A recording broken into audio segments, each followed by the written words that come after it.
Another march on the streets of St. Louis this afternoon. This one was to honor retired St. Louis Police Captain David Dorn. Dorn was shot and killed by a looter earlier this week in North St. Louis. Fox 2's Dan Gray is live with more on that tribute. Dan. Yeah, we're outside the St. Louis Metropolitan Police Department headquarters, where detectives are investigating the killing of retired St. Louis Police Captain David Dorn. He was a man who spent most of his life fighting crime. He died from the gun of a criminal. About 100 people gathered in North St. Louis this afternoon, including about 30 St. Louis police officers.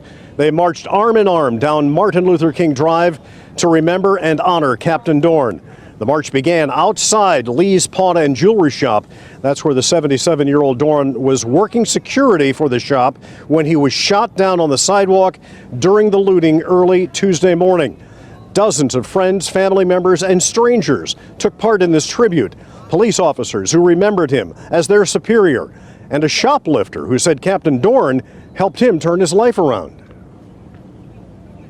David Dorn used to work in Famous and Boy in Sticksbury and Fuller. I used to work there too. He was a paid employee. I was an underpaid employee. He was working there to protect the stuff. I was there to take the stuff. So that's how we met. I took off work today to make sure that I could be here. It was very important just for me to make sure that everyone knew that, that I cared. The night that happened, it's about theft, and so, hey, he gave all those wonderful years of law enforcement, and then to end up being killed in such tragic circumstances, it hurts our heart, and it's just unfortunate. I just pray that we find the killer.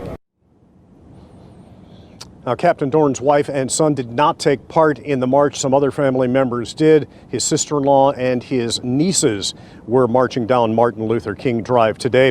Now, Chief Hayden, who you just heard from there, says that no arrests have been made in the killing of Captain Dorn, but he says it is a very active investigation. In downtown St. Louis, I'm Dan Gray, Fox 2 News.